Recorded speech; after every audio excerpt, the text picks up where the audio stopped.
I'd like to welcome everyone here to the 2010 Pajaro Valley Unified School District Trustee Candidate Forum. We have 7 candidates before you today. They represent the 3 contested trustee area elections.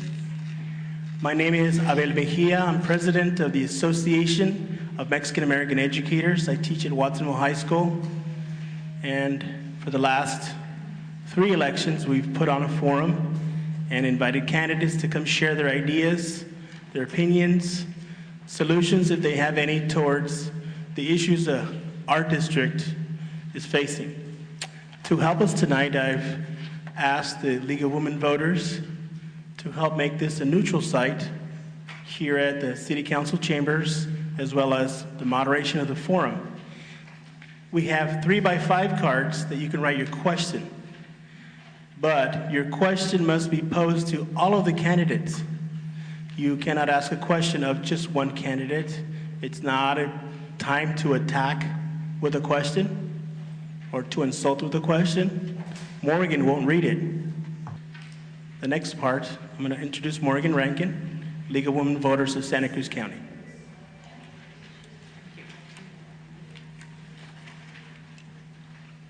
Thank you.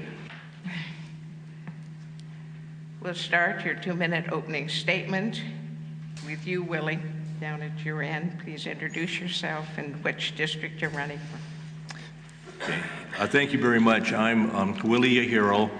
I'm on the board right now from Area 4. I was raised in Watsonville, went to Freedom Elementary School, Watsonville High School, Cabrillo College, Fresno State College, and I graduated from there in 1963. When I got out of Fresno State College, I was a teacher at the Elkhorn Elementary School for 2 years, and then to Watsonville High School for 11 years. I then got into the insurance business, and I've been self-employed ever since. Ran for the school board in 1990, and have been on the board since. People ask me, what have you been doing for the last 20 years? And the items that I want to hit upon tonight all hinge upon academic achievement. We fixed the schools, modernized the schools, went to the voters to ask for a bond election, and took that money and added on to all of our schools. But this is the chart that I am most proud of, and it's awfully hard for all of you to see, but this is the academic achievement of Minty White Elementary School. And as all of you can see, that line is going straight up as to academic achievement. Everything that we have been doing in our school district is aimed at raising the academic levels of our school. If I told you that this is a chart of Thank you. I will have to finish my sentence at the end. Thank you. Thank you. Connie? Hi, my name is Connie Sauer, and I'm a candidate in District 4 for the Pajaro Valley Unified School District upcoming election. I was raised in Watsonville. My family came here in the early 50s. I'm the product of a academic teaching family, and I actually taught at Watsonville High School for 23 years, Renaissance, and my children went through public schools, graduated from Watsonville and Aptos High Schools. I graduated from Watsonville High School in 1966. So I have a long history here in this area. And some of my accomplishments have been while tenured with the Pajaro Valley Unified School District. In 1999, I was appointed by then Superintendent John Casey. I founded the Academic Vocational Institute, the charter school. I wrote the charter and I wrote the grants for implementation and was awarded the funding for that school. My biggest thrust is also for academic school achievement, and I'm hoping that we can find ways to allocate funding so that it follows the students throughout their career in our schools. Thank you. Camille? Hi, my name is Camille O'Connor Norton, and thank you everybody for coming and giving us all an opportunity to speak to you. It's a nice opportunity. I'm running for trustee in Area 1 in Aptos.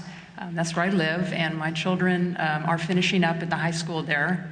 They've been in the public school system since kindergarten there in Aptos. I have a degree in philosophy from the University of California at Berkeley. I attended the Sorbonne in Paris and studied humanities there.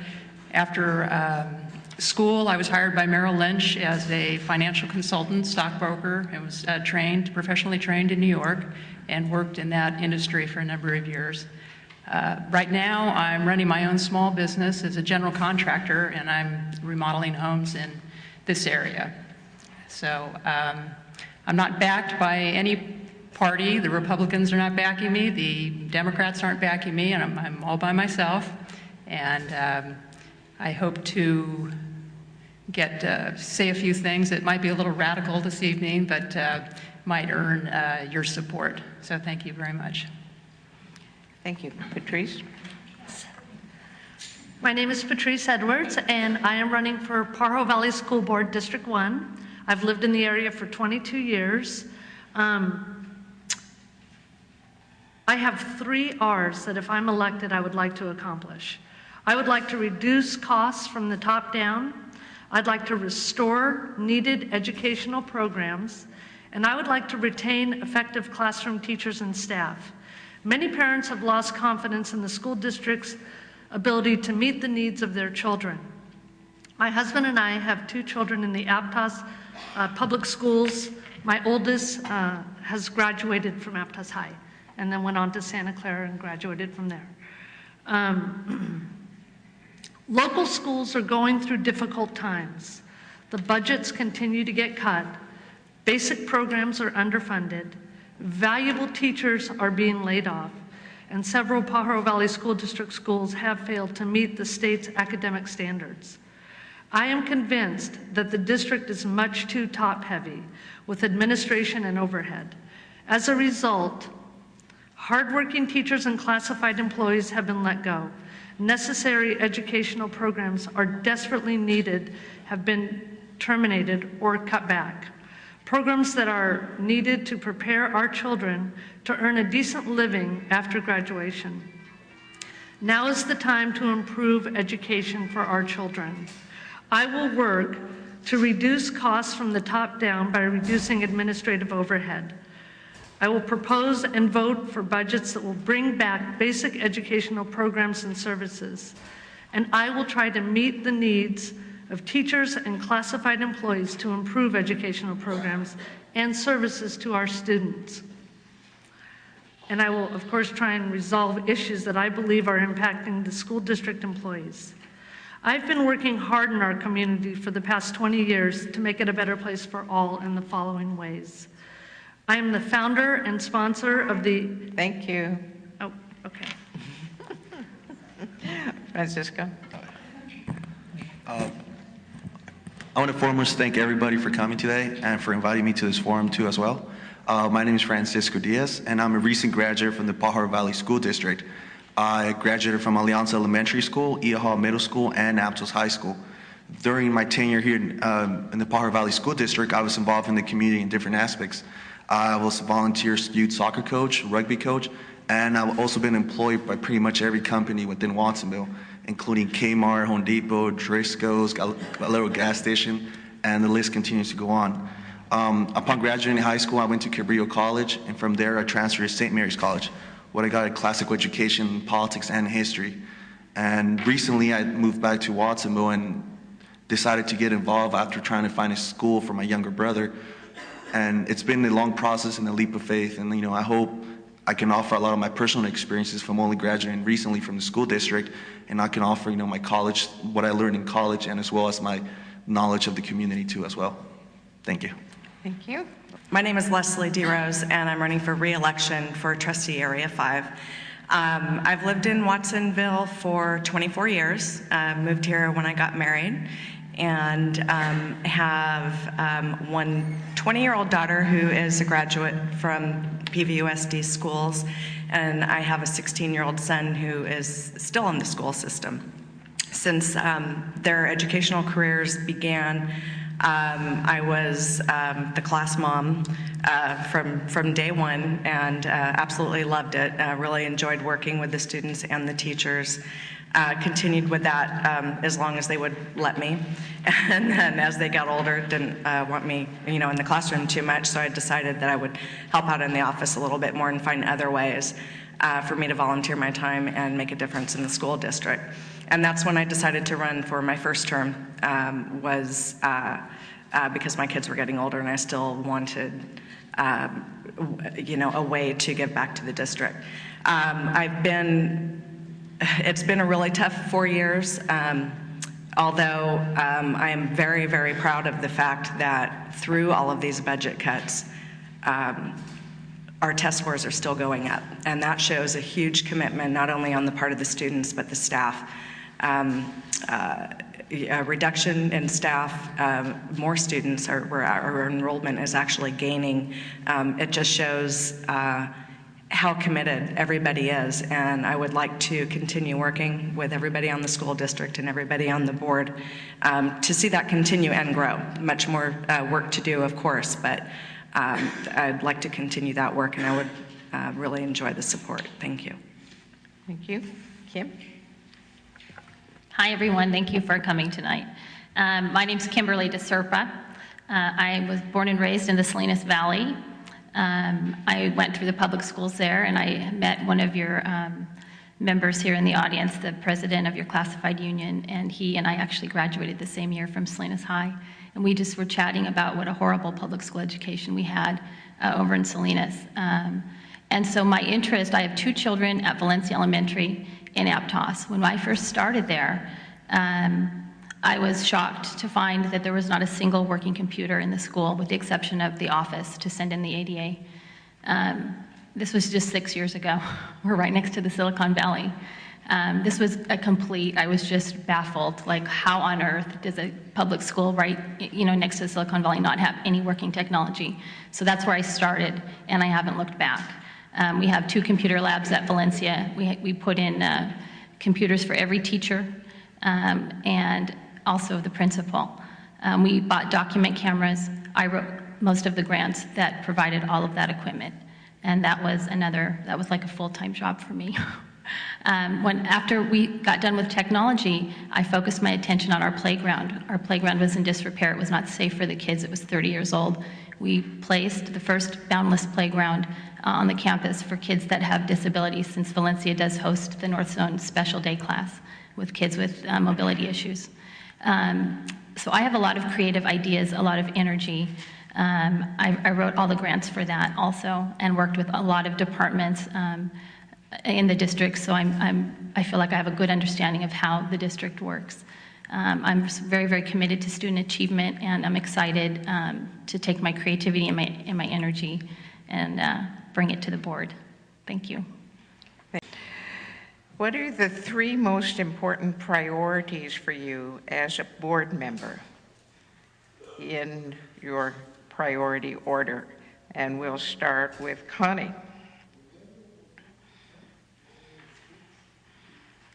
Yes. My 3 top priorities are that we basically continue to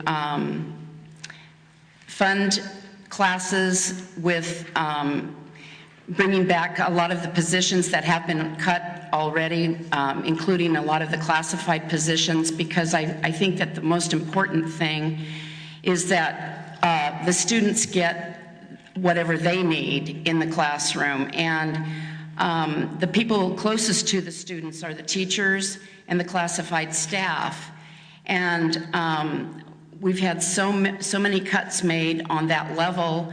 I think that my priority would be to find out from the teachers and from the classified people what their needs are and really take that into account, which I don't think has been done for a very, very long time. And we can't continue on the way that we've been going. I mean, you know, I've seen test scores go down. Watsonville High School, which was my alma mater, used to be a first-class high school. And, you know, it was ranked one of the top 10 high schools in the state of California. And to see the shape that it's in at this point is, you know, it's flabbergasting. And I think that we owe that much to the kids.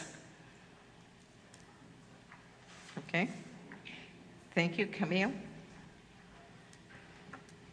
Well, my main concern is the children and their education. But in order to focus on them, you obviously have to address a lot of the things that are important in that.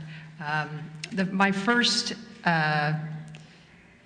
focus would be on changing the structure of, would you say, authority and power. I would give the teachers and the unions, I would put them in charge of everything and greatly taking away the control of administration. It's teachers as leaders is kind of a concept out there. I believe the relationship between a teacher and a student is sacred. And in my life, the people that have actually made a very positive difference have been teachers. And I think every child can benefit in the right type of environment. And teachers need to feel, and the unions that are representing them, they need to feel that they're appreciated, that they can do the things that they need to do to be good educators. So I would change the system completely. It's been done in other areas. It's not completely impossible. My second focus would be on providing for the teachers a health care, making sure that they have the things that they need to take care of themselves and their family, and so that they have the freedom to go into our systems and turn things around. They know best how to educate the children. And one of the third things I would focus on is changing the schools in turning the energy situation into a more sustainable facilities with solar and all the money that you would save by doing that. Okay, could go into computers and things like that. Thank you. Thank you. Patrice? So the first thing that I would do is spend a lot of time understanding and reviewing the budget.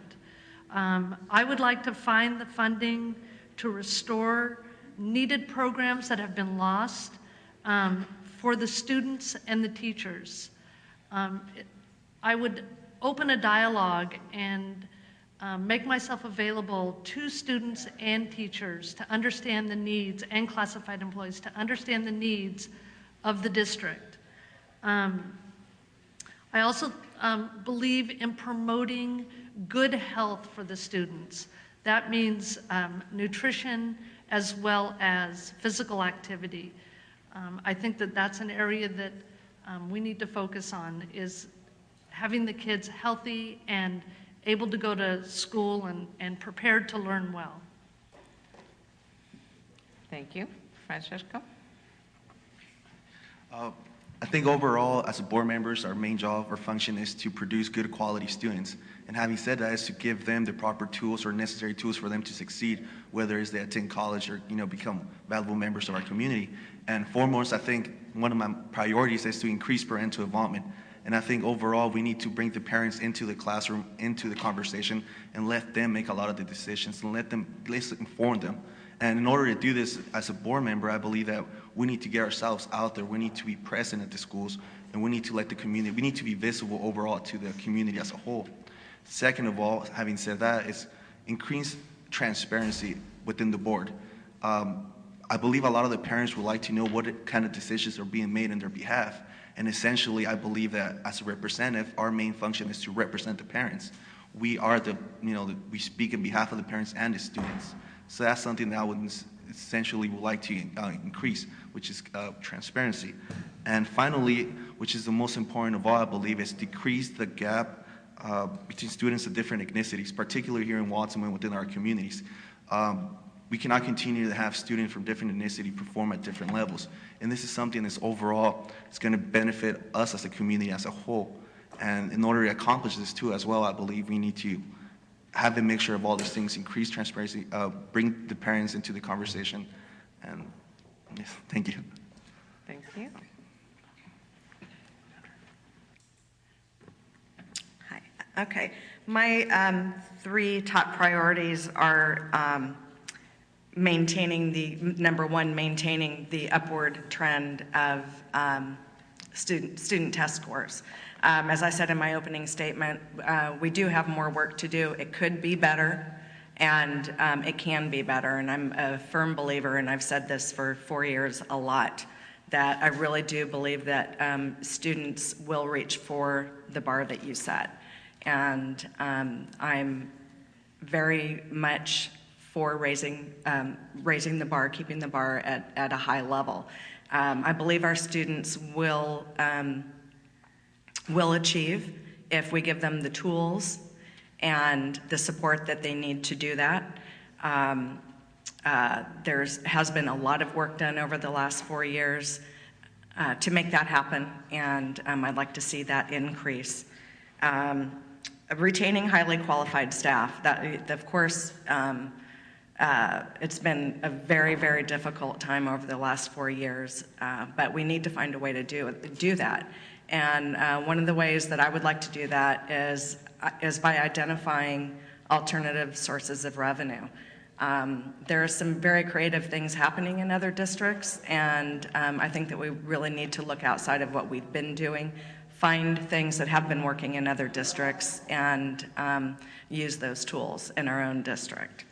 Also, along the lines of identifying additional sources of revenue is using the money that we have in smarter ways, applying it in areas that is closer to the students, but also realizing that there has to be a balance in support across the district. Everybody in the district has a very, very important role, and it all does trickle down and support students. Kim? There. Hi. So I've thought a lot about this, and achievement would be the top priority for me for this district. I think we're seeing some, in spite of the $40 million we've cut out of the budget in the last, decade or less, achievement continues to go up. So that's good news. So what's happening at Starlight and Freedom? I think we need to look at what's happening at those schools, emulate that, and build upon the successes that we're seeing right now in the district. I think most of what's been said up here are things that I would absolutely support and agree with. But trying to find creative ways to bring money into the district, to increase the MA pull down from the federal government, for example. I think we have some escaped money that we could be pulling down, finding more ways to bring grant money in. I'm sort of an expert at that, so looking and directing staff to look in those areas. Increasing our ADA for the kids that are dropping out or being expelled or suspended that are having to go up to the county office for their education. Why not make a virtual classroom or a virtual high school like some of our neighbors are doing over the hill, so that we can keep that ADA money right here in the district and really kind of capture those kids that are having a difficult time.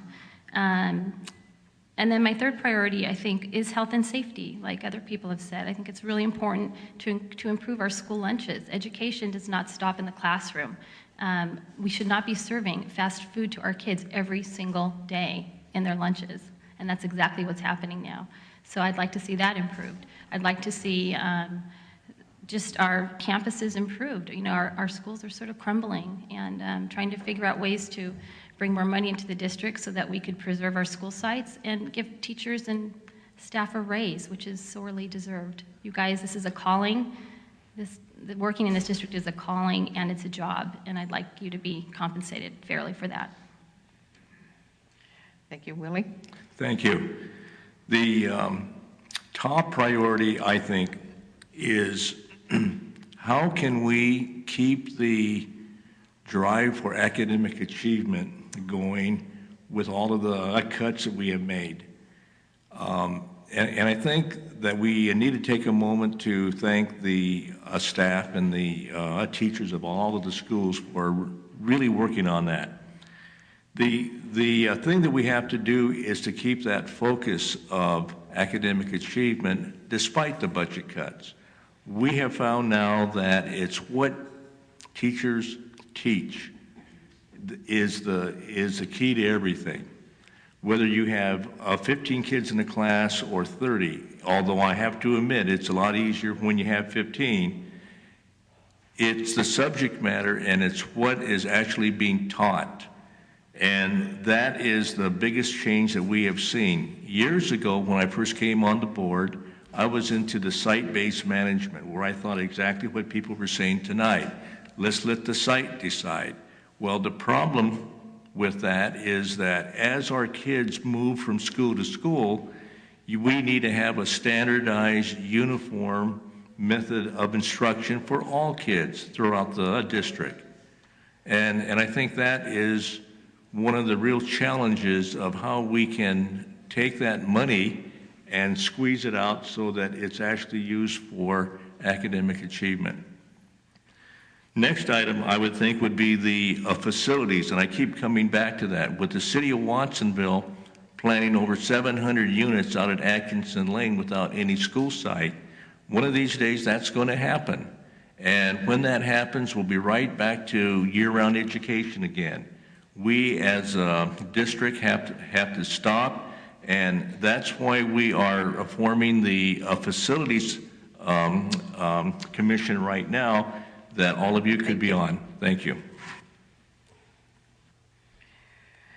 We have several questions with concerns about transparency and how people really know what's going on. Like, should the meetings be televised? How would you make sure that as a board you were transparent to all of your constituents out there? Camille?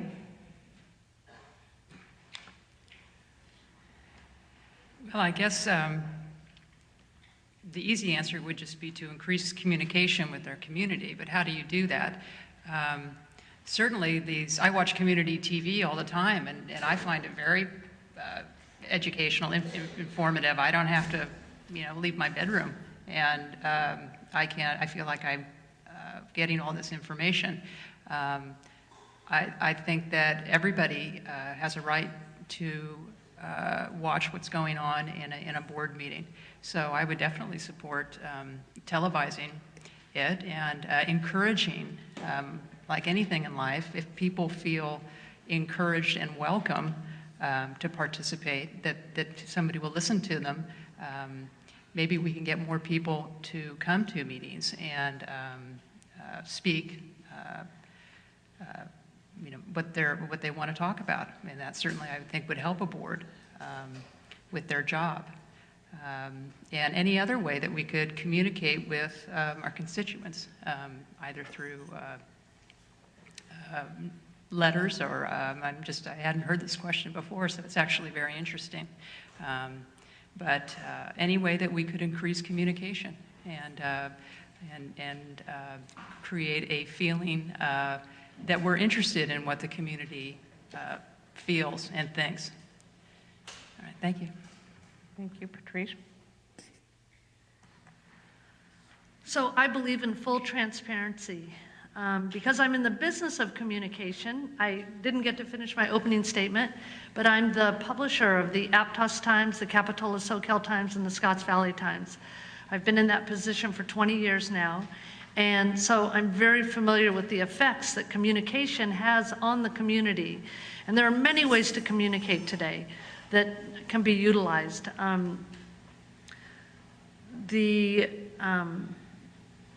Regular press releases to the local newspapers is a great method of communication. Obviously, with the World Wide Web, board meetings can be televised through the web so that people can watch it at their convenience. And then, of course, having as much information as possible on the website. But I also believe that opening the doors of communication with the students themselves and the parents and getting them more involved in the process will help to create more transparency, because the knowledge will be spread around. And so I am in favor of full transparency, and I would work very hard to make sure that that was accomplished. Thank you. Francisco? Transparency continues to be one of the main issues that a lot of parents have told me, or appears to be one of the main grievances that they have with the board. And in and itself, it's not a difficult one. For instance, I'm for televising the board meetings, and all these things can be done pretty cost effective. You can either put them online on YouTube, and you can place them on the school board website too as well. Now, another issue a lot of parents currently have is a lot of the agenda can tend to be really convoluted and difficult for them to understand. Now, we have to be able to minimize this or condense a lot of the information that we're providing and do a quick summary for the parents to have, and not just have them online. A lot of realistically, a lot of parents don't have access to online or internet, or to a computer in itself. So I believe transparency in itself can be done by attending the school sites, by being present, and like I said previously, making yourself visible within your own schools and also the other schools within your own district. As many of the parents I've spoken to before have no idea who the representatives are and can maintain to be out of the loop. And this is something that I believe, like I said before, it can be done, cost effective, and it's not that difficult to do. It's a matter of showing up to schools, talking to parents, and utilizing a lot of different resources. For once, I currently, at the moment, I have a Facebook page where I'll be keeping in touch with a lot of the younger students in different schools, which a lot of them are actually communicating to me a lot of their grievances. And this is the things that I believe we can do as board members to better let the community know what it is that we're doing on their behalf. Thank you. Thank you. Leslie? I certainly agree that transparency is extremely important, and actually it's mandated by law under the Brown Act. Under the Brown Act, there are certain things that we have to do as a school district. For open meeting laws, they have to be posted at a certain amount of time before meetings. They do have to be listed in the newspapers. There's certain steps that we do have to take. We have gone beyond that, and we are actively planning on more ways that we can be more transparent and communicate with the public. At least a year ago, I actually brought up the streaming video of the board meetings on our website, and the only reason why it hasn't been done is because we don't have the budget for it. But it is something that have been actively working with administration to get done. Letters home, letters to school sites on important topics that are coming up. The website is utilized for budget updates. There have been columns in the newspaper, frequent columns in the newspaper updating the community on what the board is doing and what these new budget cuts could potentially mean. And also being at school sites, correct, is very important, but also out in the business community. The business community are stakeholders as well. And for my job, I am out there a lot to the business community, so I use that time to connect with the community. So that's another way I think is very, very important, because they are very supportive of our district and the education of our students, because our students are going to be their future employees. So those are some of the ways we have done it and are going to continue. Thank you. Thank you. not used to this. Everybody touched on some really good things. I think I personally would probably try to put up a website for my constituency with updates. One of the things that I've been the site council chair for a number of years at my elementary campus, and we actually invited Libby Wilson and Kim Turley to come to site council meetings and brief us about the goings-on of budget and board and things that were happening. And that was really very, very helpful, I think, to the board, and then the board and whoever and the participants then took that back to the teachers, and we would place something in our little newsletter, the Valencia View. I would probably have my email address on the schools that I represent on their website, so people could email me directly, and I would turn around and answer if I could within 24 hours, or make sure that it went to the right person at the district level for an answer.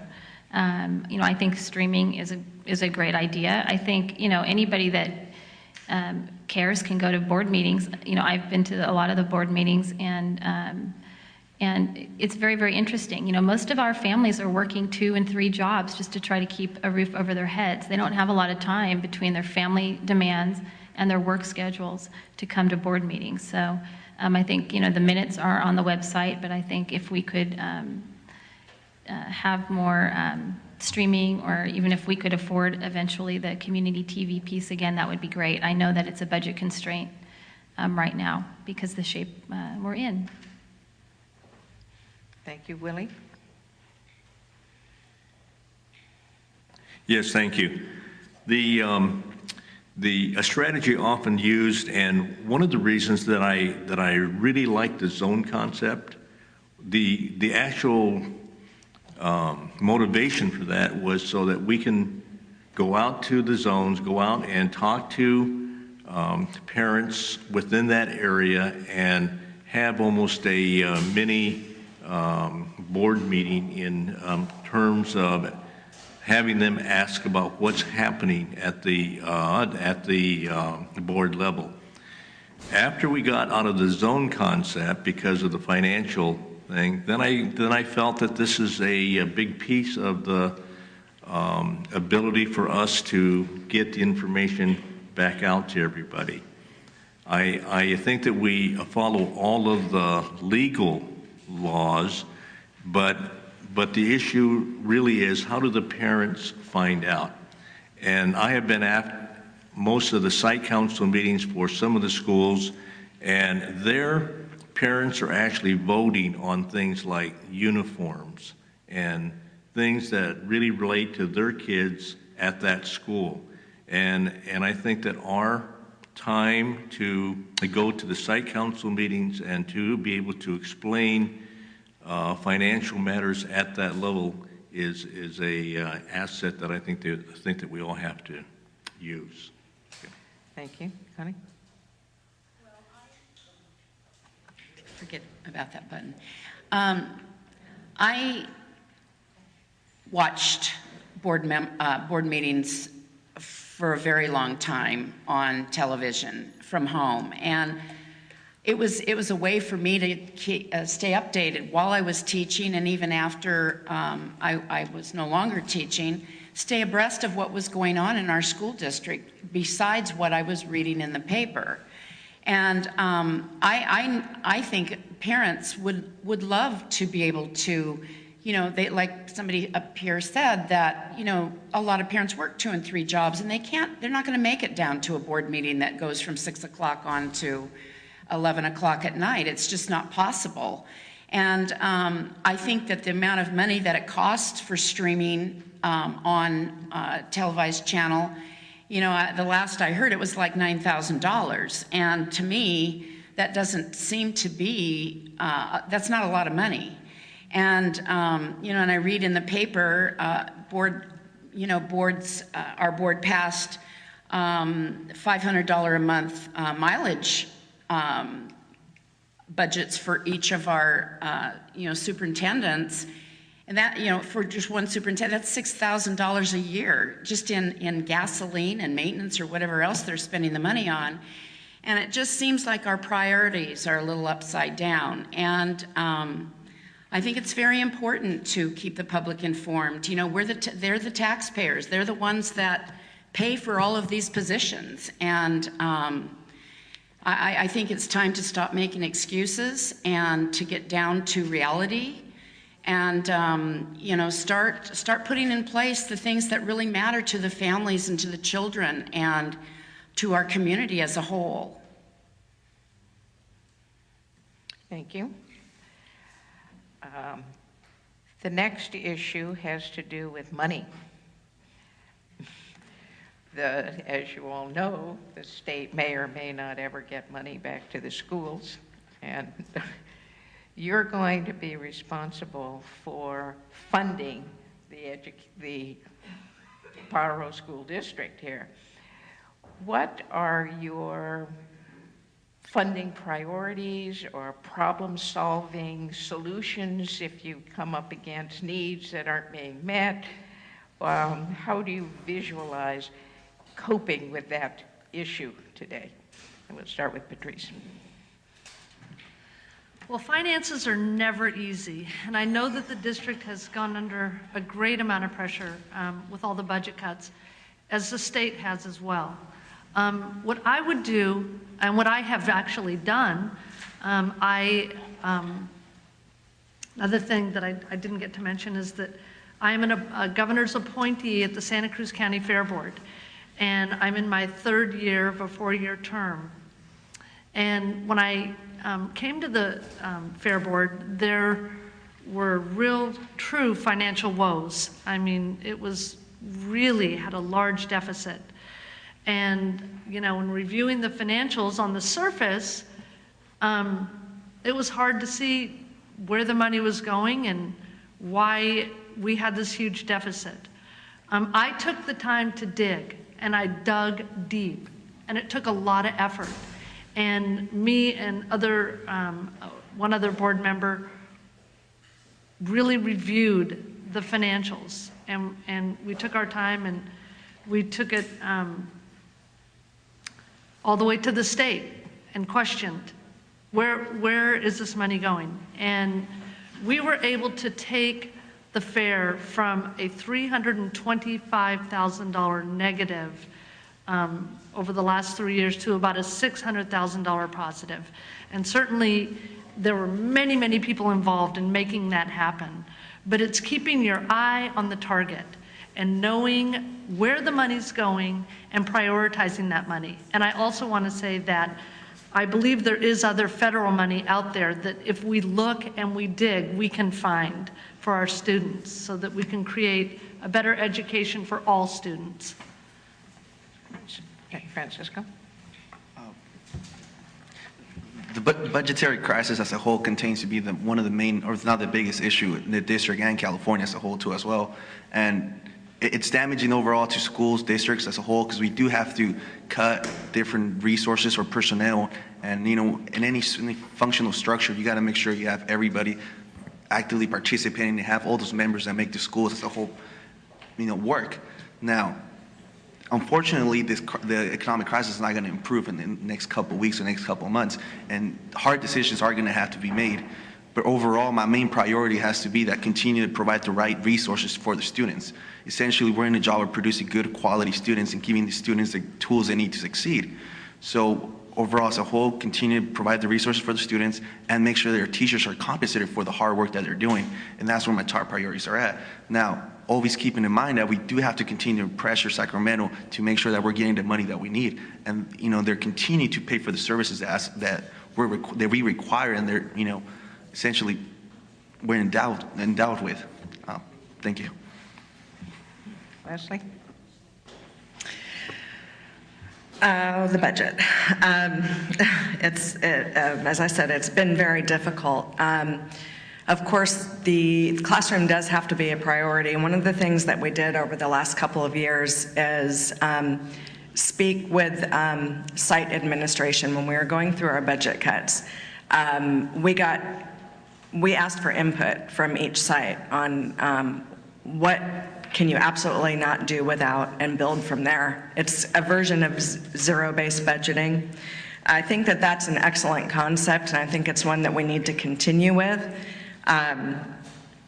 working not only with site administration, but staff and the community as a whole, getting input, which we have done. I'm a big supporter of continuing to do that.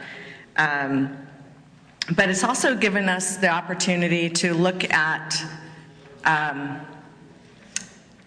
blank slate and rebuild this budget based on the priorities of the community. But looking at what are some of those programs that have been reduced or cut back that we want to rebuild. I mean, music and art and sports and things like that are extremely important for kids to help them learn. It's proven that kids learn better when they have music education, when they have a sports program to go to, they're going to go to school. That's going to increase ADA.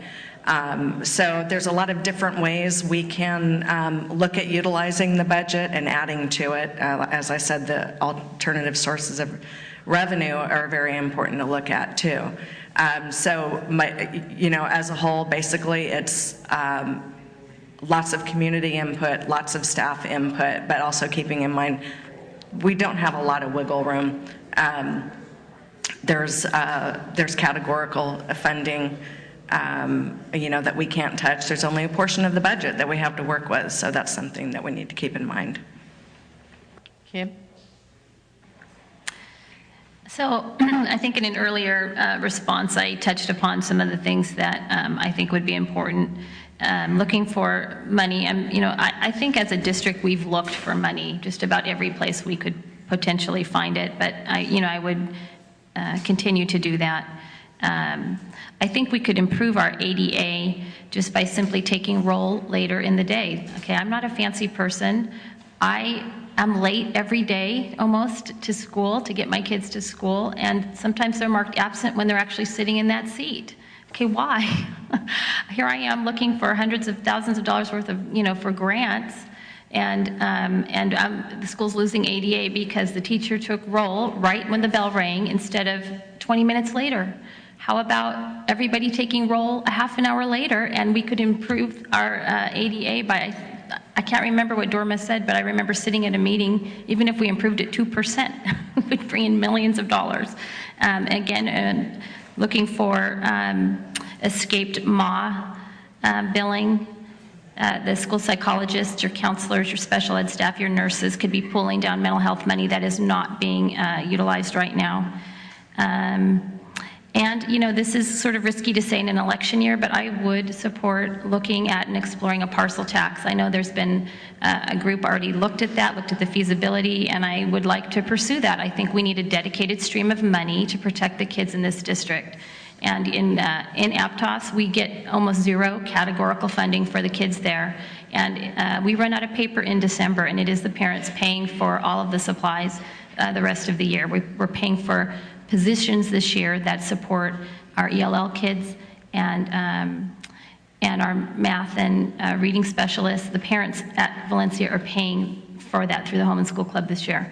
And I would like to equalize the per pupil spending across the district so that there's not the inequity. Thank you. Willie? Thank you. The only good thing coming out of a financial crisis is that it forces us to look at, can we provide services for kids on a more efficient manner? And every now and then we have to go through this to ask ourselves, is there a way that we can provide the services at a more efficient manner? An example, the transportation came up with the $200,000 of cuts just by asking themselves, can they change some of the routes? And things like that happening throughout the school district. There are folks out there that are working on being more efficient and how can we utilize the funding in a more efficient manner. And I think that we need to continue that. On the revenue side, I think someone's already talked about the need for having kids come to school on time. Back in 2006, people led the walkout at Watsonville High School. One day cost the school district $250,000. What was the cut for athletics that year? $300,000.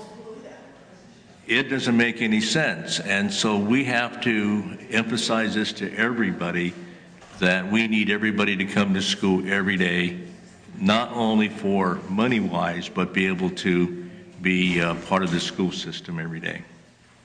Thank you. Connie? Well, I think that everybody up here on the panel touched on some of the possibilities of raising funding, and I think that we're in a very critical juncture in our education across the country. And I'm sure that some of you have probably heard about and read about Race to the Top. And it's an initiative that, you know, the president, along with Arnie Duncan, he is, you know, education specialist that works out of Washington, D.C., and they have put in competition tremendous amount of funding for districts, you know, districts through states to be able to compete for. And I think that they have a very good reason for doing this. I think that they want to spur the competition.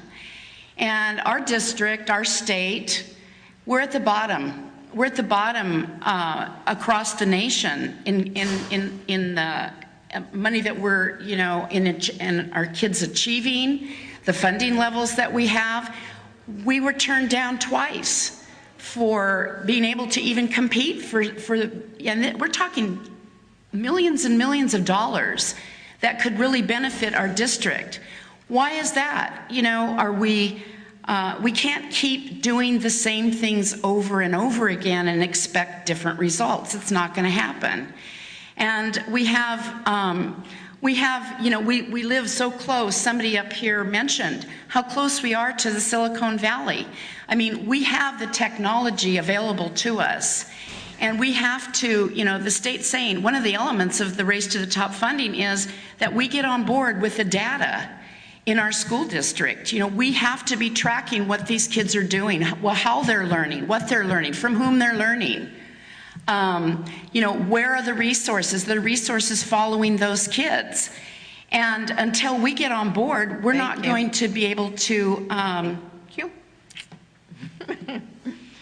Connie? Has everybody been enjoying our economic crisis? I know my business it's never been worse. But, and it's probably, the situation in California is probably not going to get better for a while. So it's a real issue. I am suggesting a real reform in the way that we run our schools, and that is to turn things over to the teachers and the unions. And because I believe they know how to do this job best. And you eliminate the administration, you're saving a lot of money. There's a lot of waste. Well, at least I got a laugh. There's a lot of waste. The school district is signing contracts for $600,000 for a consulting firm to come up with ways to save money on energy, but it's willing to spend $600,000 on that. We could be issuing a bond. The interest rates are so low, it doesn't make any sense that we're not doing this sort of thing. And raising money, turning our schools into sustainable energy, solar. You save money, you create money, pay the teachers more. Improve their health care, make things better for the students in the long run. I mean, wouldn't it be interesting if all the students striked and they just decided not to go to school? And what would happen then? I believe the teachers and the unions know how to do this job best, and they should be paid accordingly. And I think there's plenty of money in the system, even in this time, if you get rid of the dead wood. Thank you. Thank you. We'll take a break. The next question, are we getting back to be ready here? We'll start with Francisco. What is your feeling about the ELL education in this district?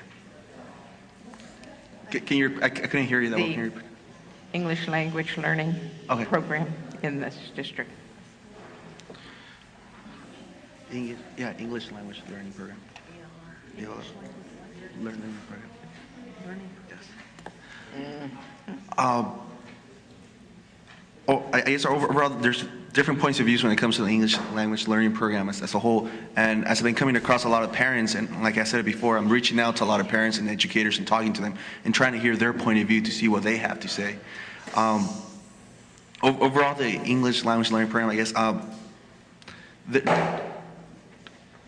trying to find the right word, sorry. I guess as a whole, there's contradicting views when it comes to education, what kind of paths our children should take. Some parents are more proponents of a more bilingual education, dual immersion type of program. And as a whole, I myself am supportive of what the parents' ultimate decision is. I myself attended bilingual education. I did attend Alianza Elementary School, and I did follow that path. As a whole, it was beneficial for me myself, but it continues to be different to different students. That's what I'd say. Leslie?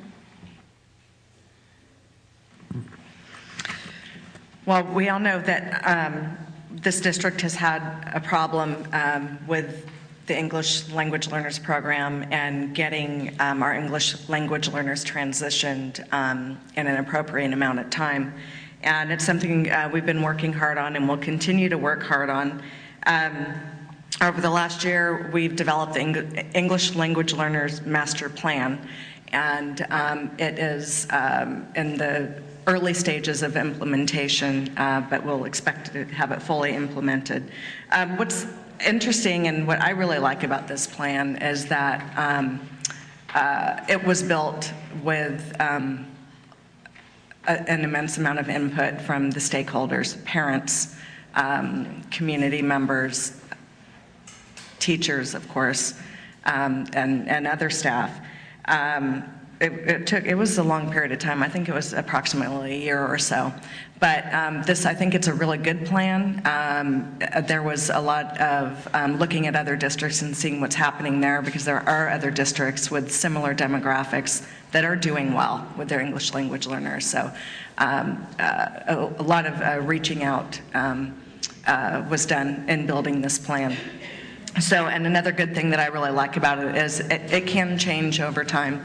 It's not set in cement. If we're finding something's not working, we can make changes if the community feels like it's important and there's a different, maybe a little bit of a different direction that it should go. We have a lot of work to do in order to close that achievement gap, and I think this is going to go a long way.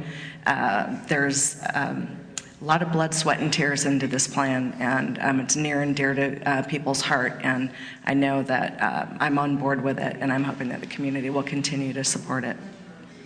Thank you. Kim? I would ditto what Leslie just said. I think there were 45 stakeholders sitting at the table having input into the plan, and I just think it's great that we're implementing something district-wide that will be similar or the same at each school. I think it's hard to sort of measure outcomes when you have different programs happening at different schools, so I think it's really important to have sort of some programs that we know we can look at outcomes, see where we start, see how well we implement them, and see how well we did or didn't do. I think we've got evidence-based practices out there that tell us how kids acquiring language learn best, and to that extent, we should be using those as models. I myself, went right after college, went down to Central America and enrolled myself in immersion Spanish and lived there for a few months, and I thought I could acquire Spanish in a several-month period, and it's impossible.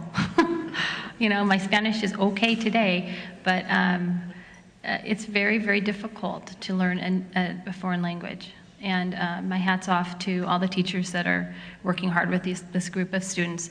At Valencia, we do have a small group of ELL kids, and we do outreach, and I'm sure your schools do too, to the places where these families live, and the teacher goes out and meets with the families to try to help do the transfer of learning at home, not just in the classroom. So I would support all efforts to continue to engage the families. Thank you. Thank you, Willie. Thank you. I was actually amazed and quite surprised that we were able to reach agreement on the ELL plan, the master plan. In it is the footprint, is the outline for what are the steps and what are the options offered families for language instruction. And after all these years, it is probably the best possible roadmap for us to help our kids reach that level of English language that we want. At the same time, being able to honor and recognize their primary language. And so there's options from within this, and I think that it's just a matter of everybody being resolute in using and making sure that the plan is actually put into force. Okay. Our district has a responsibility to close the achievement gap and to ensure that disadvantaged students do not continue to be underserved. And I'm hoping, from what I've heard, that this master plan, I've been hearing, I haven't had a chance to look at it, read it, but I've been hearing good things about it. And I think that if it has all of the elements that people are talking about up here on the panel, that this will be implemented. And that the funding, again, it takes funding to implement implement a program so that it can be successful. It's not, students that have special needs, whether it's even a GATE student or an ESL student or a ELL student, any challenged student, all of our students are challenged in one way or another, and it takes that it's going to take special funding to make sure that these plans are implemented properly and that teachers in those specific areas are given the resources they need to be able to teach those kids. And I don't know whether that has been done yet, or if it's still a blueprint and hasn't been put into action. But if it's a viable program, then it needs to be implemented and have the funding behind it so that it will be successful. Thank you. Camille? When you go to Europe, one of the first things you're struck by is the fact that everybody there speaks 2 or 3 languages. It's just the way that you are raised there, and where we live, we're so isolated, I guess, Americans, that we just speak English. I think that we all should be fluent in Spanish and English. I'm taking Spanish now, and I'm 50 years old, and I wish I had studied Spanish instead of French, because it didn't do me any good. It's a beautiful language. It's a beautiful culture. I feel like we're the ones that are disadvantaged because we don't speak Spanish. If we face the reality of our community, it just doesn't make any sense that we aren't all integrated, that we're not all communicating like the Europeans do. Oh, you speak German, you speak Italian, and then they even have languages that are kind of a cross-section of them. And when people feel like it's no big deal, it's we're all in this together, we all are struggling with Spanish or English, then there's more of an incentive to maybe just apply yourself a little bit harder and study, your conjugations and your vocabulary, and that we're all, we all need to be doing that, Spanish and English. Thank you. Thank you. Patrice? Well, interestingly enough, we just recently ran an article in the Aptos Times about the Aptos Junior High English learners, and a great article highlighting the job that Rosaria Reckley is doing there at the junior high in working with the students. And I believe that this is an area that a lot of attention needs to be paid, and to bring those students up to where they have the advantage of learning at the same level that the English-speaking students learn at. And I think it's important for us to put our resources there. And I also recently got a article from Libby Wilson about the new master plan program, and it was very interesting to me to read that and see what her opinion was on teaching Spanish-speaking students. And so, and I believe we'll be running that shortly, soon, in the next issue. But I do believe that the effort needs to be put there to bring them up to speed at an early age. Thank you. I think we'll do a few one-minute responses now so that by 6:30 we can start your closing statements. One question is, what 3 areas of staffing would you bring back if the budget would permit it? Leslie? Number one would be replace site staff that has had to be reduced. I mean, I know that we've have been lucky enough with emergency funding to bring back, rehire a lot of the layoffs, but support staff at sites, after teachers, I think is number one, because teachers can't teach sick children or children who are, needing counseling services or something like that. So I think site staff is number one, and that includes maintenance.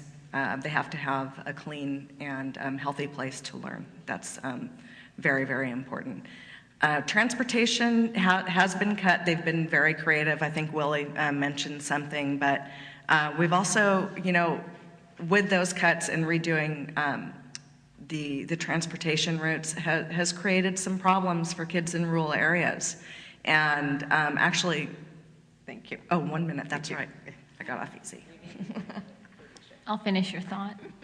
Thank you, Kim. So at Valencia, we start at 7:43 in the morning. That is not healthy for kids. Kids do not learn well that early. For many working families, they don't get food on the table until 6:30, maybe homework 7:30 to 8:30, and then bedtime maybe at 9, and then it's too early for those kids to get up and learn. I would bring back class size reduction if I could and put more teachers on staff. I would fully fund our librarians. We need librarians in the schools. And I would fund maintenance and operations so that we could keep our school sites safe. Thank you. Willie? I would begin with a class size for kindergarten through the 3rd graders. I said that the size of the class really is not important. I want to take that back and take my foot out of my mouth and say that it is important if you're the kid, if you're the child, and you're in a huge class at that age. I would get money and reinstate the classified. The schools that we modernized years ago are now getting very dirty because we don't have folks out there to keep them clean. And I think that's one of the things that we have to do. If 600 kids came through my living room every day, you would have a mess more than what I do, I think. So anyway, that's thank you. Connie?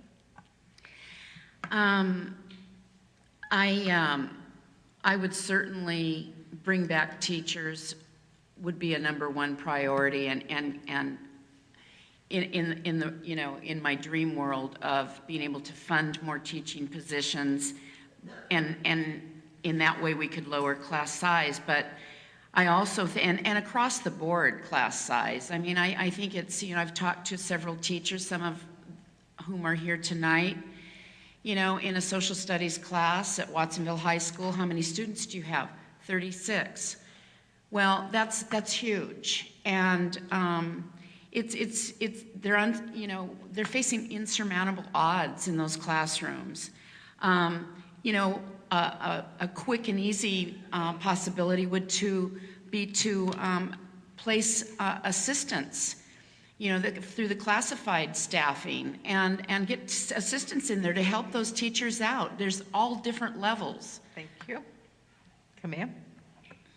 My kids always needed help, and fortunately, there was a point where I couldn't help them anymore. The information was too above my head. Fortunately, my husband is good with math and science, and if he hadn't been, we'd be in big trouble.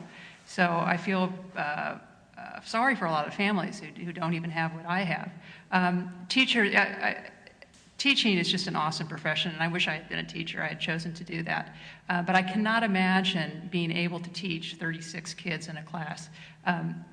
We need to have teachers aid. Each teacher needs to have a handful of aides to help the individual students with their particular needs.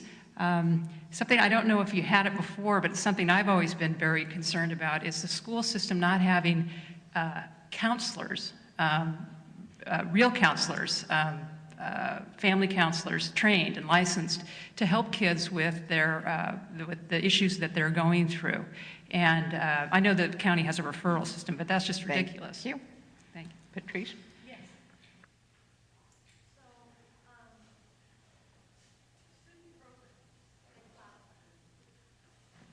Student programs and class size. I have one student in resource and I have one student in GATE. And I know that both those programs have been cut dramatically. And it's especially affected my son that's in resource. You know, aides have been cut and programs have been cut, and it would be a priority for me to bring those back. I also believe that the nursing staff, in fact, I attended the last board meeting and I noticed the 3 nurses that the district of 33 schools have to care for, I think they said over 5,000 students.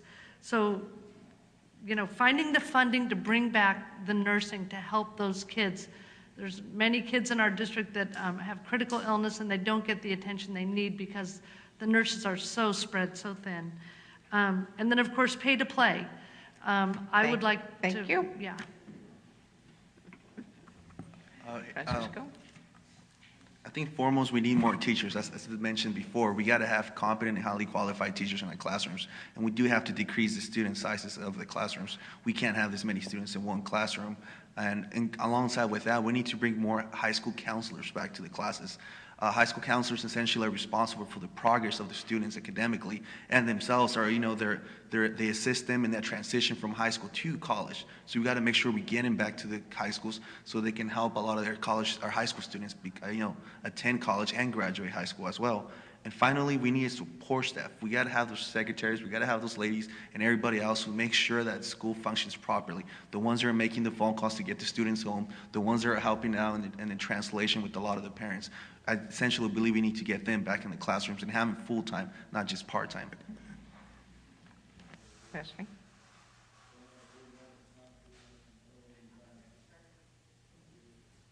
Oh, you started, yeah. All right.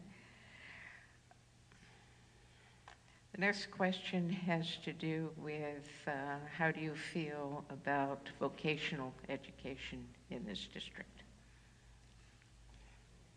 Kim? Vocational education.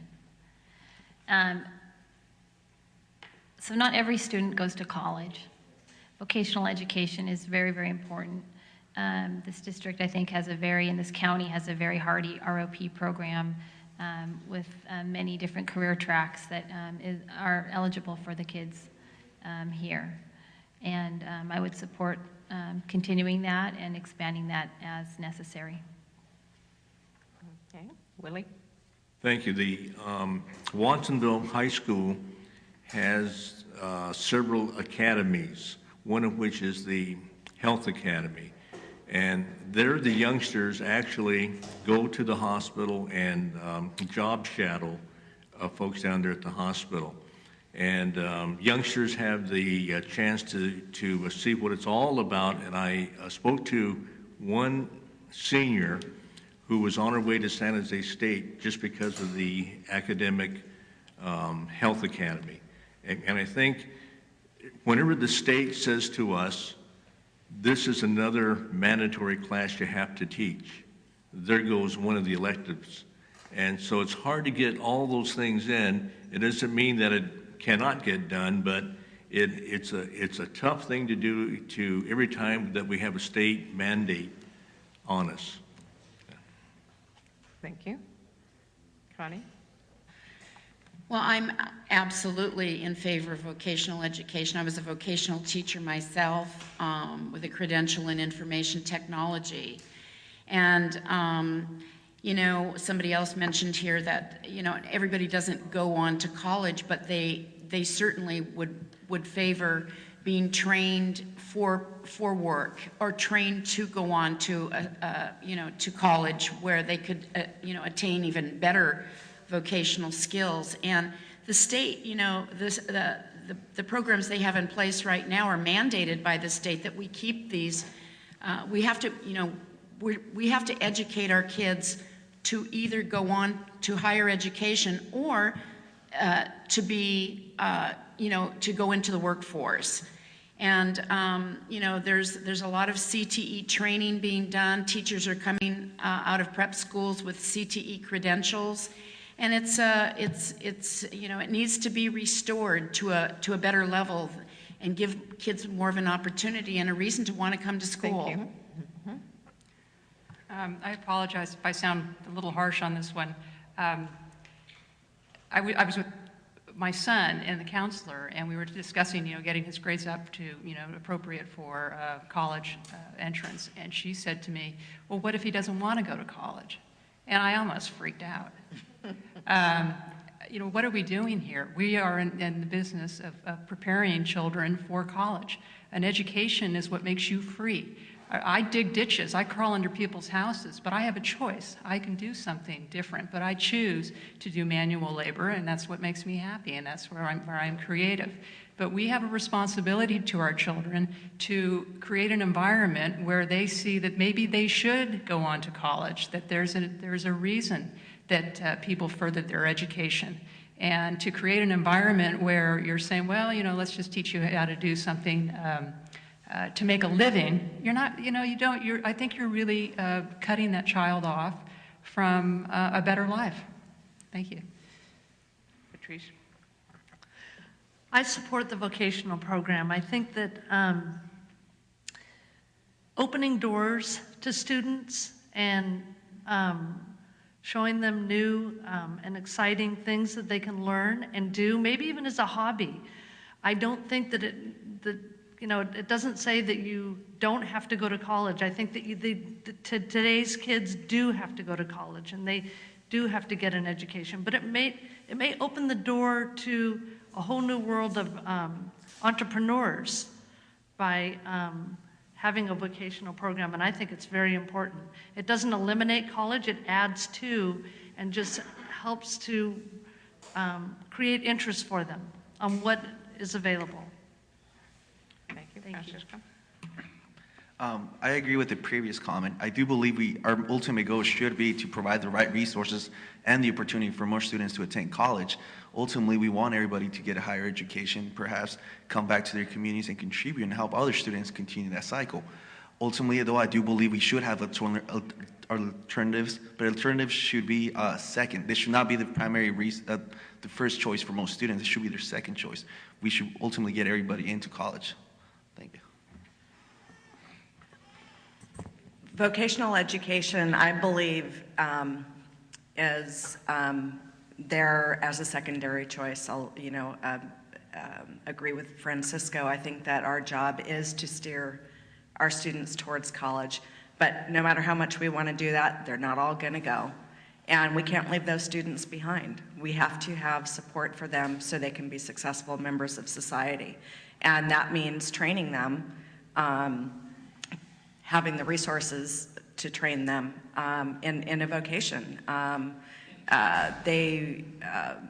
may decide that they're going to open their own business with what they learn.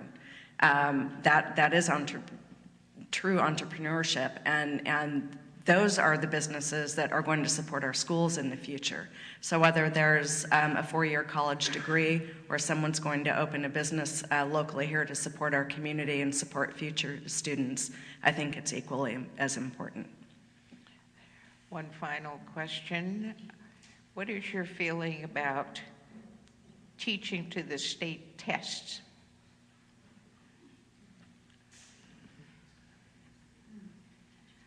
The emphasis in teaching to the state tests that we find in education today. Willie, you want to start with that? Well, the state of California dictates to the local boards what they expect. And one of the things that they have put down on us is the state standards for each of the grade levels. So that when you have a state that says these are the standards that our kids have to be at, now the tests are going to be based on the standards. When they first came out, there was a real problem aligning those tests with the standards. And so, unfortunately, that's where we are. Every class has a California state standards that have to be taught, and here comes the tests that are now aligned with them. So that's a roundabout way of saying, I guess we got to do what we have to do to satisfy what they're asking. Connie?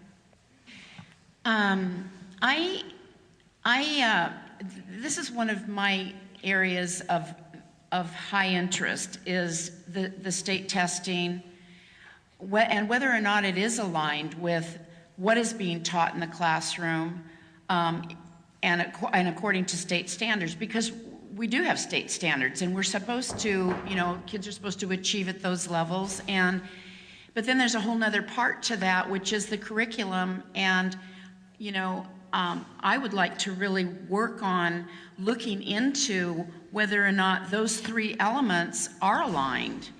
And at the same time, are we giving our teachers enough time to be able to teach what these kids need to know in order to pass these tests? I'm not so sure. And I don't know how much research and effort our school district has actually put into looking into those very important areas, because our funding is going to be based on how many kids achieve. Thank you. Camille? I don't approve of these, forcing the kids into these testing situations. I don't think you're accomplishing anything. I don't think you're really teaching them.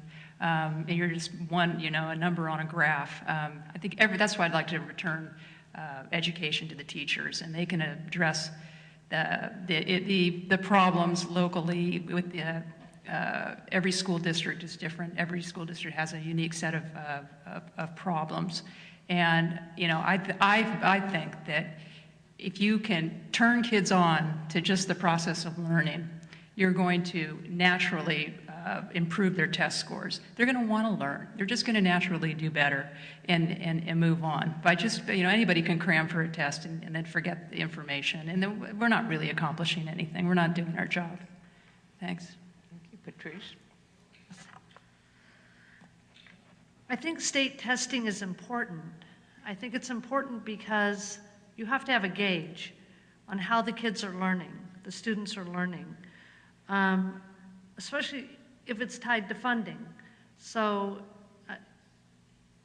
I think that it's an area that needs to be looked at. It's an area that needs to be discussed in terms of, are the teachers given the resources and the time that they need to have these students meet these standards?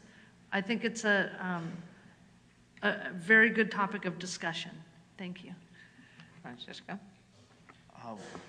I also additionally believe that standardized testing in itself, it does gives us a way to measure and contrast, compare and contrast between different districts.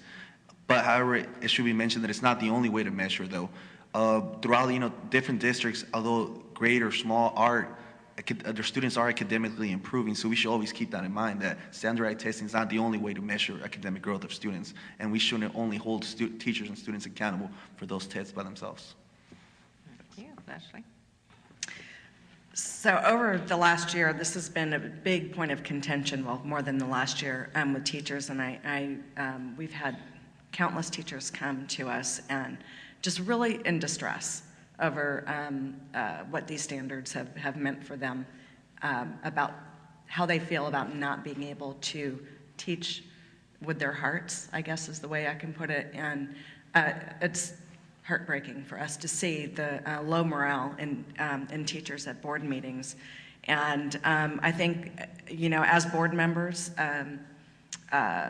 what we can do is work with our state legislatures on finding a way to, yes, we need to test these students, but can we do this in a way that is going to retain a quality teaching environment for all of our students?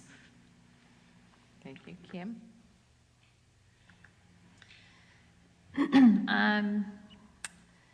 I think that these tests that have been sort of forced upon us by No Child Left Behind are a tool, and they're really a tool to measure how well the kids are taking in information and how well we're meeting state standards in terms of our teaching to those kids. I think it's a piece of data that's interesting. Do I think I think teachers are very special. I think teaching is not about testing, and I think it's sad that that morale is low. I do believe, however, that data is important. The outcomes for these kids are important. We're being asked to meet a certain standard, and I just think we should look at it as a good tool, is all. I have one more quick 1-minute question for you. You have charter schools in Watsonville. What is your feeling about the relationship between charter schools and the other schools in the district? Are they working? Should they be encouraged? Do they communicate? Do they help each other? I mean, what's the purpose of a charter school in the Pajaro district here? And let's start with you, Willie. Years ago, when I was on the board for the first time, we had no charter schools. And over the years now, we've now added, I think, 6. And I was in favor of them from the very first go-around because it offered parents the choices that they were asking for. Not all kids learn in the same environment. And the charter schools all had to have a different atmosphere curriculum. But now that we've kind of lived with it for a while, I'm starting to get a little antsy about them because I can see charters now taking some of the kids that would help the rest of the schools in their academic achievement areas. And it's almost like playing against yourself in terms of taking kids out of school and putting them into a charter. Thank you. I would just get going.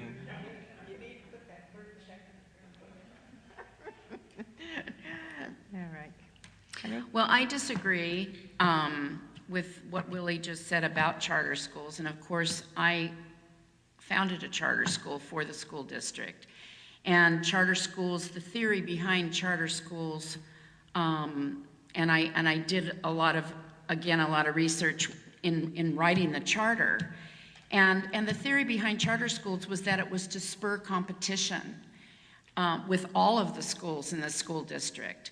And it also gave students a choice. The vocational school, it gave students that they still have to, they still had to maintain their academics and graduate with the same exact graduation requirements. The teachers were hired from the same PVFT pool of teachers.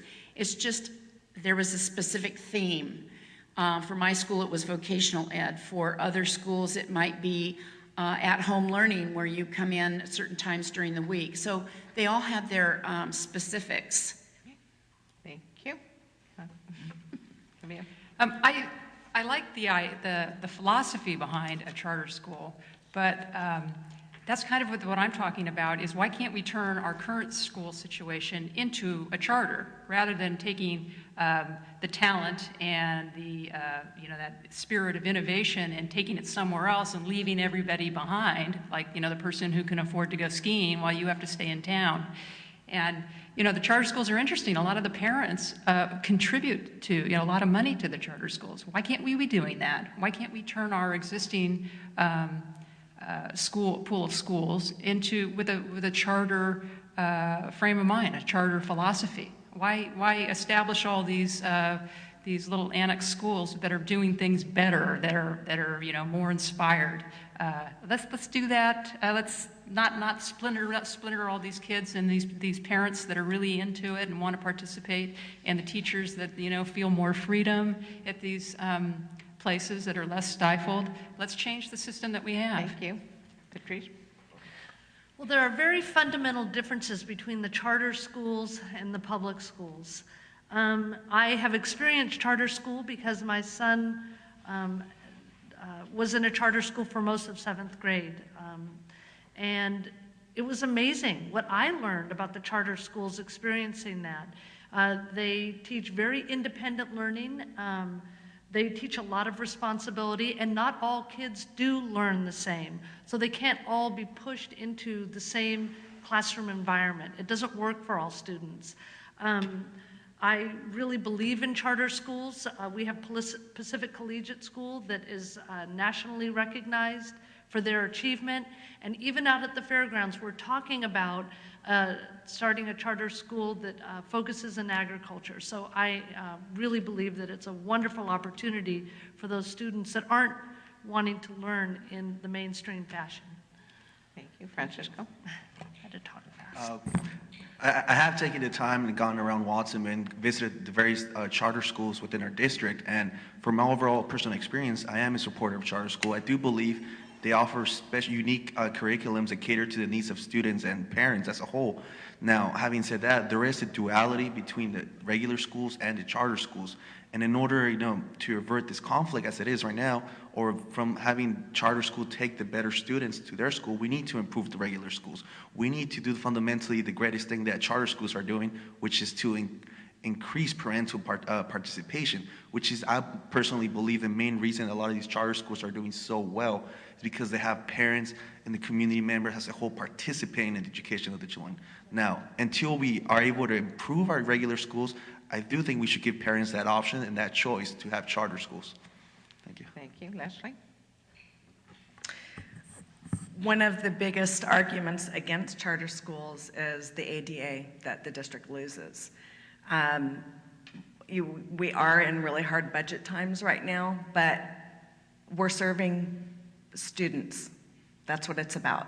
I have 2 kids in the charter school. Well, my daughter graduated from the charter school. They did go through kindergarten through 8th and 9th grade before they changed to the charter schools.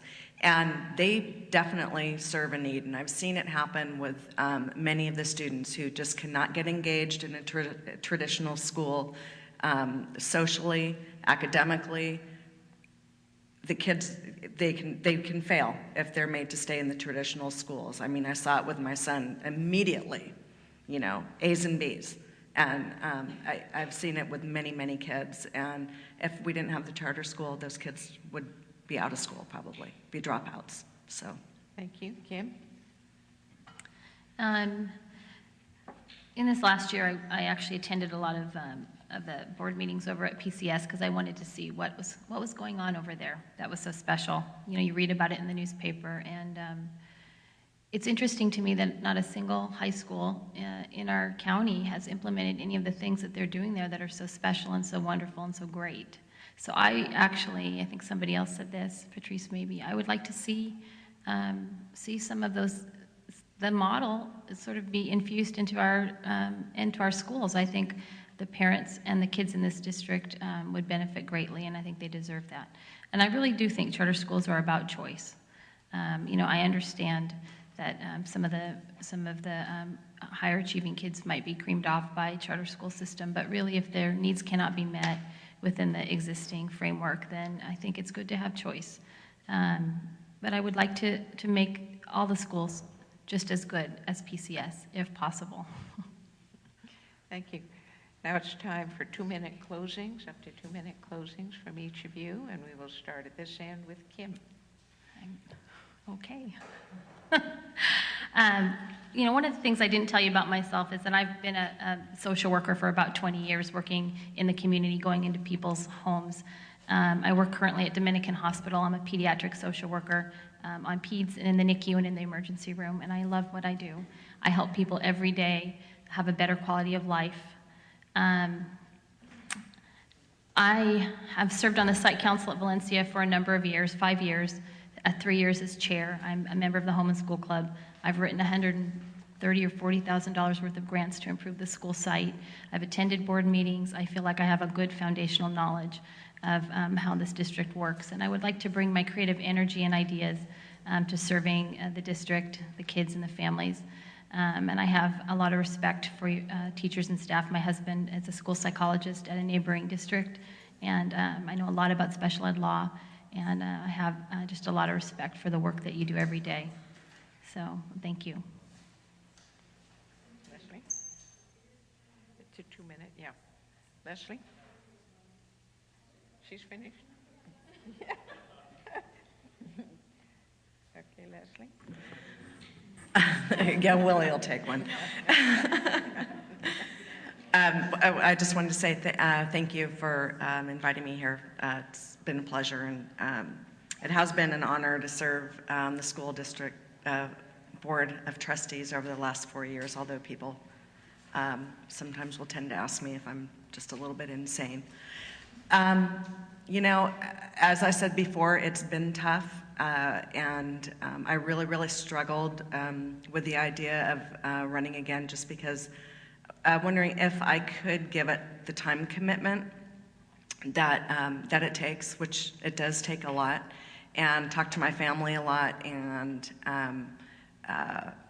they support it, which I was very happy to hear, because I thought, how am I going to feel the next day if I don't file papers to run? And I thought I would really not be happy. I knew I would not be happy. I feel like I have more work to do. I want to continue what I've done. I'd like to, as I said before, see music come back in the schools, rebuild the programs that the kids really need to have, get the support in there for the teachers so they can get our students at the level that they need to be. I'm not ready to quit. It's been an honor, and I would hope for your support for another 4 years. Thank you. Thank you. Francisco? It's interesting to be on the opposite side of the table. Only a couple years ago, I was sitting down there, and there was people here making decisions on my behalf. And like I said before, I am a graduate of the Pajaro Valley School District, and I myself, I believe I'm a testament of the good things that are being done in the school district. And having said that, I have positive experiences and negative experiences, and that's what I essentially believe that I can offer to, as a board member. I can talk about all the good things, that teachers are doing, and some of the, not so good things that are being done within our schools. Now, I do know this community. I grew up here. I've been employed here, and I moved back to Watsonville for the main reason that I wanted to be involved in my community. Now, if I am elected, I do want to encourage, like I said before, parental involvement. I do want also students to contact me to, for me to be a voice for them, and itself I want to be, I guess, overall, I want to be a leadership example to them. I want to be able to attend the schools and let them know that there are people that have graduated, that have been through the same educational system they have, and there are sorry, I'm a little bit stuttering here. I'll just end it at that. Thank you. Patrice? Well, I am here tonight because I care. I think our children deserve better. And I want to help make that happen. Well, I can finish my opening thing. So Yes. I've been working in the community for 22 years, and I've been very involved with a lot of volunteerism, and it's because I care. I'm the founder and sponsor of the Adopt a Family program. This holiday season, it'll be in its 17th year. We've been very successful in helping a lot of local families. As I stated earlier, I'm an appointee of the Santa Cruz County Fair Board, another volunteer position that I take great pride in. I am a vice president for the Santa Cruz Chamber, which if I'm elected, I will resign from that seat. There's only so many hours in the day. I've been a judge for the Aptos 4th of July Parade program, and my favorite, I'm a Mariner mom, and I love it. I'm very involved at the high school. And then again, I'm a publisher and owner of the Times Publishing Group, and I ask for your vote. I will not let you down. I will work hard to make sure that the funds are found and put in appropriate places. So thank you for the opportunity. It's been a great learning experience this evening, and I appreciate it. Thank you. Thank you, Patrice. Camille?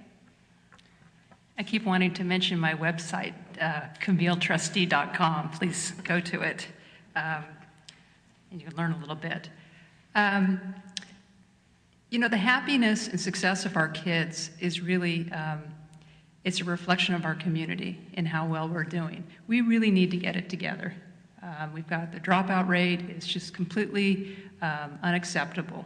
We have special and we have a unique situation here with a high Hispanic population, and I think we're really letting them down. I'm letting my own kids down. They haven't done as well in school as they need to in order to get into good colleges. You know, we're not doing. We have the talent.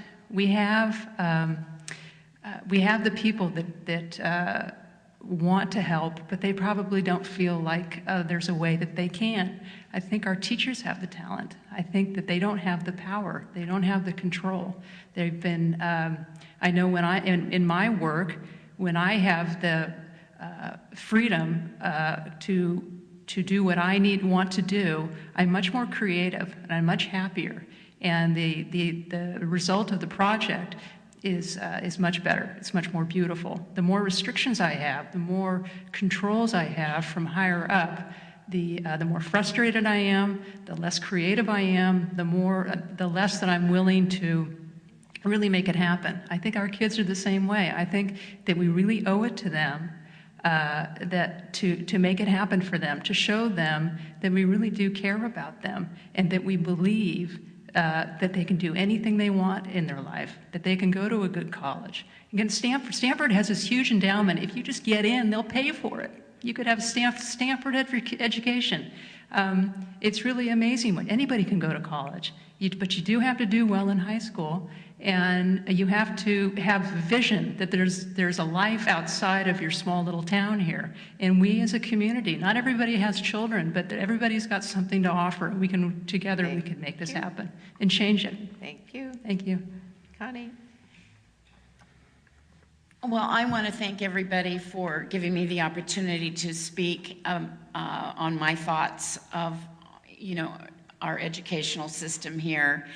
And my heart is just in it, and it has been. I was raised with a lot of these basic values that we want for our children, that all of us want for our children, and I think there is a lot of work that needs to be done, and I think that it's time to, we really need to come together as a community and involving parents and children and teachers and classified people, and everybody has a stake in this. Everybody has a reason for doing what they're doing, and I think that it can be done. I think that this is not rocket science. I think that it's just. We need to have strong people on the board that are willing to work hard, to look into these issues, to find the best possible teaching practices and the best possible ways that we can help our students climb that ladder, and they're out there. It's not, we don't need to reinvent the wheel. I think these things have already been done, and we need to make sure that we implement these changes and these things for our kids or our grandchildren. A lot of us have grandchildren, and they're going to be coming up through the schools, and that's what it's all about. Education gives everybody a better life, and it's a fact, and we need to do everything that we can as a community and as a school district to make sure that we're doing what we're charged with to do for the kids. Thank you. Willie? Thank you. I'd like to announce tonight that I believe that a California Distinguished School will be here in Watsonville in the next 2 or 3 years. We have 4 now in the school district, but they're all up in the Aptos area. And all the signs are present in Watsonville for one of our schools to become a California Distinguished School.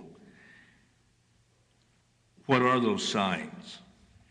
This is a chart that I started with of the academic results of Minty White Elementary School. And on this chart, it shows the first year of the APIs came out. They were at 624, I believe.